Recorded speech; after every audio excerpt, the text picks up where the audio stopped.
Hey there, welcome to the channel. So recently I had a video making gluten-free pizza crust using this Caputo Gluten Free Flour blend. The pizza crust is amazing. So if you've not checked out that video after this one, go back and watch that one.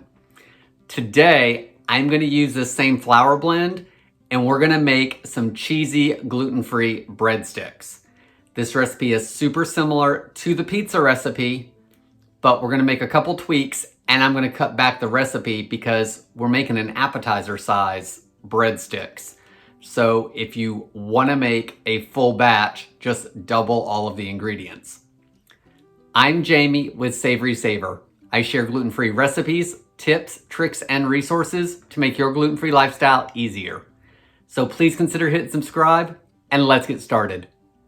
So to make these cheesy breadsticks, the first thing you want to do is get a couple bowls. I like to mix in one and then transfer it to another bowl that has a lid so I can let it rise.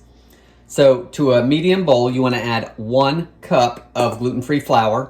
Again, I am using the Caputo Gluten Free Flour. I can find it where I'm at in Wegmans, but I will link below to where you can get it online.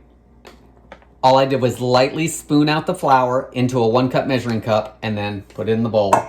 I'm not doing this by weight. Next, we want to add half a teaspoon of instant yeast.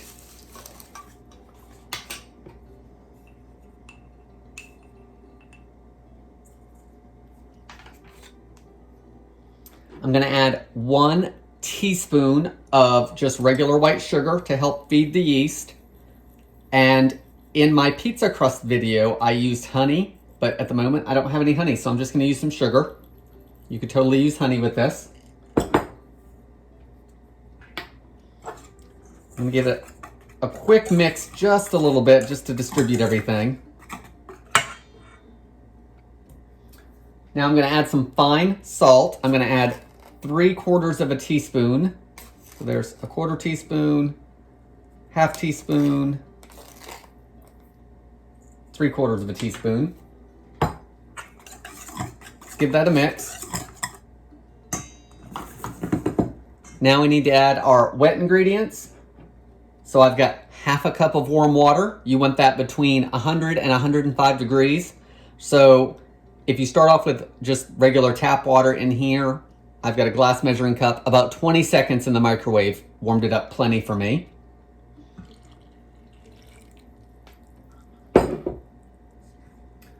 I'm also going to add half a teaspoon of olive oil, so I'm just going to put a light squirt in there.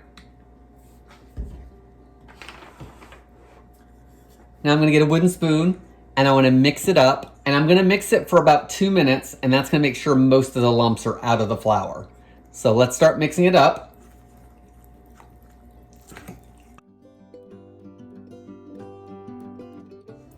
All right, so it's been about 2 minutes.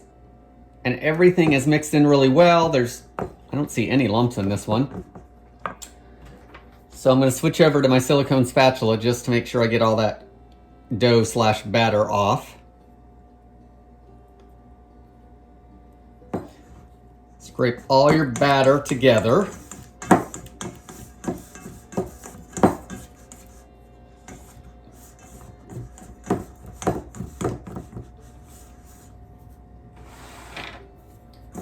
Now I want to transfer this into my other bowl. So I've got a medium bowl here, and I've taken just a little bit of olive oil and coated the bowl.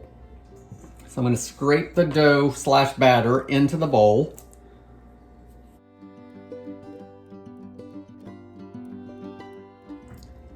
Now that it's in the bowl, I just want to coat it lightly with some olive oil. So I'm just going to put another drizzle over it. And then I'm going to take my fingers and just, you can see how sticky it is, so just make sure you hit the olive oil, and then it'll start spreading the olive oil around and it won't stick to your fingers as much. So just spread that over the top. Not totally, just enough to cover so it's not sticking to you. And then since our bowl is already coated, I'm gonna try to turn it over in the bowl.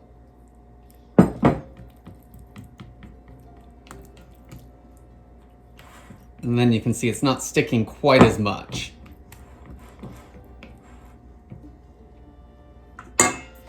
So now our dough is coated, it's ready to rise, and I like to rise it in the oven. So before I get all my ingredients out, I turn the oven on to the lowest setting and set it to preheat for just a couple minutes and literally turn the oven off.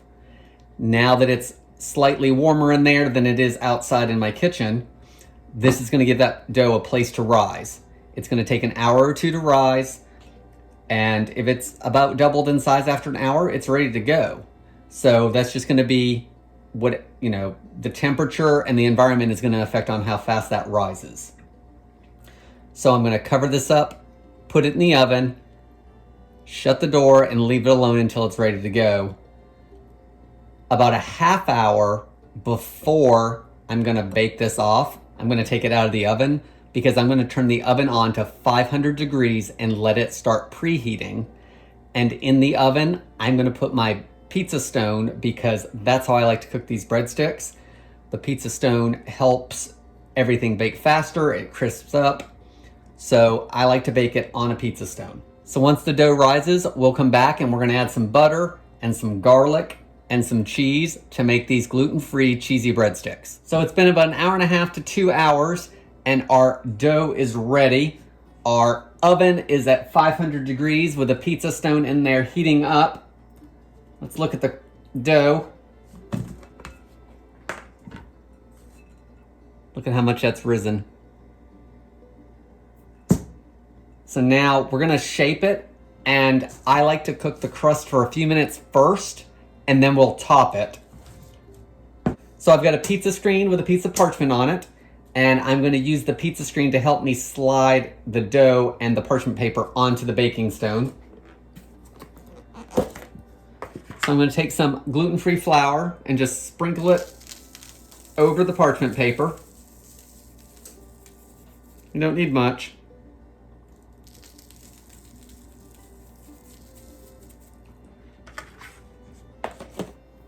Next, I'm gonna take my silicone spatula and I'm gonna put a little bit of olive oil on it and rub it all over that. And that's just gonna help me get this dough out of the bowl and onto the parchment paper, as well as shape it out a little bit. So let's push our dough out onto the parchment paper, and that's gonna deflate the dough a little bit, which is fine.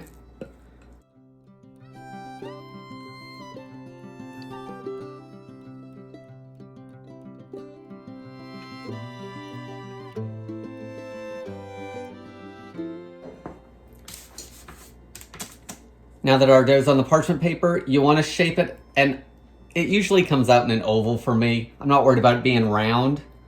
So just kind of press it out, either with your spatula or oil up your hands a little bit.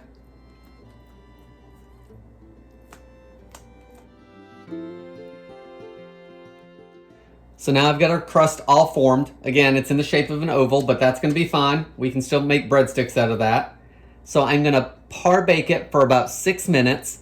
Then we're gonna take it out, top it, and bake it again. So while our crust is par baking, let's go ahead and start on the topping.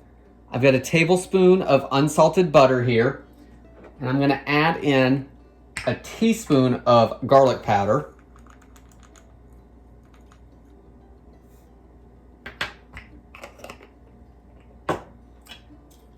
Now I'm gonna microwave this just until it melts, which is gonna be about 15 to 20 seconds. And as that butter melts, that garlic powder is gonna warm up a little bit and it's gonna help infuse all through that melted butter. So I'm gonna do that now. So here's what the crust looks like after 6 minutes, and it's set on the top and it's just starting to really crisp up some on the top.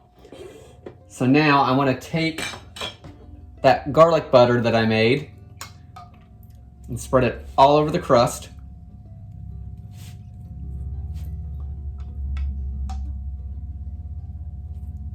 You want to get it all over the sides.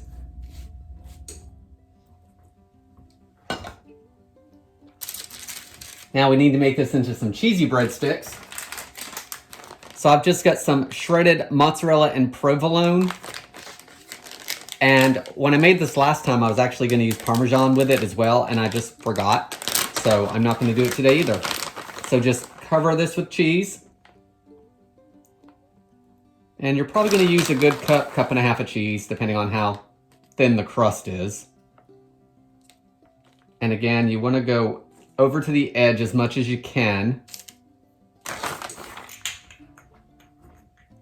Now I'm going to add some pizza seasoning to it. So a little bit of basil, a little bit of oregano, and a little bit of parsley. You could also use Italian seasoning. And I'm not really going to measure this. I'm just going to sprinkle it across the top. So a little bit of dried basil.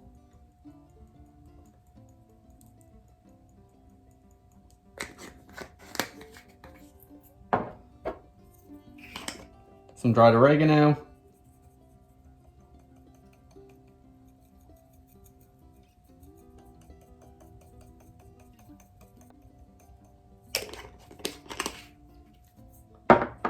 Dried parsley.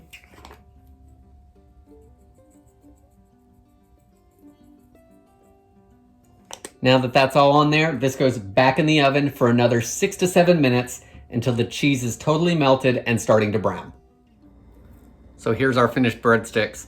I just cut off the end just to give it a taste, even though I had them last night for dinner as well.